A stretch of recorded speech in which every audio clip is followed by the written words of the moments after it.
शैतान बाज लोगों के जहनों में ये वसवसा डालता है कि मैं तो दीन के करीब हो रहा हूं, अल्लाह के करीब हो रहा हूं, और मुझ पर आजमाइशें क्यों आ रही हैं। सुनो सुभान अल्लाह, अल्लाह के हबीब अलैहिस्सलातु वस्सलाम की क्या शान है। आला हजरत ऐसे ही नहीं कहते कि मैं निसार तेरे कलाम पर, मिली यूं तो किसको ज़बान नहीं, वो सुखन है जिसमें सुखन ना हो, वो बयां है जिसका बयां नहीं। मेरे आका ने कमोबेश 1450 साल पहले ये मसला सॉल्व कर दिया।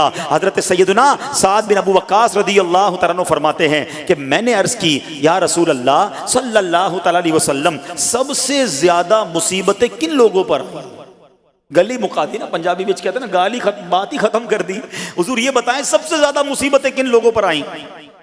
प्यारे आका ने फरमाया अंबिया पर।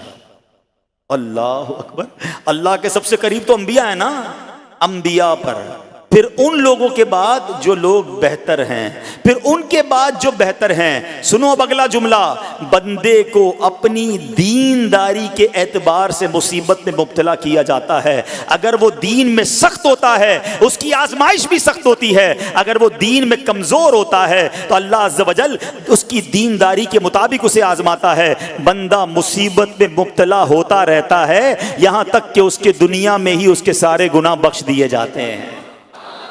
गोया अल्लाह की ये रहमत है कि बंदा बड़ा नेक हो रहा है, रब चाहता है कि इस बंदे पर आजमाइश भेजूं, मेरा नेक बंदा सब्र करे, इसके गुनाह माफ हो जाएं और मेरे पास आए तो उसको जन्नत में दाखिल कर दूं। अल्लाह अकबर। ऐ प्यारे इस्लामी भाइयों, याद रखना, अब जो मैंने एक सवाल कायम किया था ना कि यार मैं तो दीन के करीब, मैं तो अल्लाह के करीब होने की कोशिश कर रहा हूं और एक के बाद एक आजमाइश आ रही है, ये क्या है? अब एक और हदीस सुन लो, सुभान अल्लाह। हजरत सैयदना अनस रदियल्लाहु तआला अन्हु से रिवायत है, सरकारे वाला तबार, हम बेकसों के मददगार, शफीए रोजे शुमार, दो आलम के मालिक व मुख्तार सल्लल्लाहु तआला अलैहि वसल्लम ने फरमाया, जब अल्लाह अज़्ज़ व जल किसी बंदे से मोहब्बत फरमाता है, सुनना जरा गौर से, अल्लाह अज़्ज़ व जल जब अपने किसी बंदे से मोहब्बत फरमाता है या उसे अपना दोस्त बनाने का इरादा फरमाता है तो उस पर आजमाइशों की बारिश फरमा देता है। अल्लाह करीम उस पर मोहब्बत भी फरमा रहा है और आजमाइशें भी भेज रहा है। दोस्त पर आजमाइशें कौन भेजता है?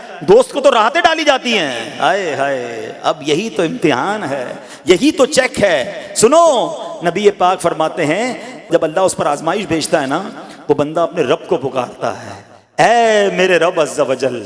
तो अल्लाह फरमाता है, मेरे बंदे तू जो कुछ मुझसे मांगेगा मैं तुझे अता फरमाऊंगा, तू तो जल्द ही तुझे दे दूंगा और इसे तेरी आखिरत के लिए ज़ख़ीरा कर दूंगा। सुभान अल्लाह। यानी अल्लाह वालों को आजमाया जाता है, उनके दर्जात बुलंद किए जाते हैं, उनके गुनाह मुआफ़ किए जाते हैं। तो ऐ मेरे प्यारे इस्लामी भाइयों, कभी भी ये जहन में ख्याल मत लाना कि यार मैं दीन में करीब आ रहा हूँ, मेरी आजमाइशें बढ़ रही हैं। समझ लो इम्तिहान शुरू हो गया है, टेस्ट शुरू हो गया है। अब इस टेस्ट में मुझे कामयाब होना है और अल्लाह के मजीद करीब जाना है। जिंदगी में जो गुनाह हो गए हैं ये मेरे गुनाहों का इंशाअल्लाह कफ़ारा बन जाएगा, मेरे दर्जात की बुलंदी का सबब बन जाएगा।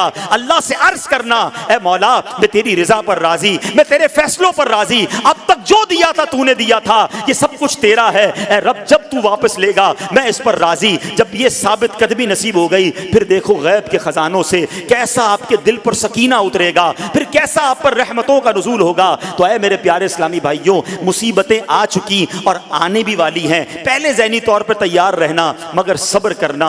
ये चंद दिनों की, चंद घंटों की, चंद लम्हों की मुसीबत है, मगर ये तुम्हारे दर्जात को बुलंद कर देगी। रब्बे करीम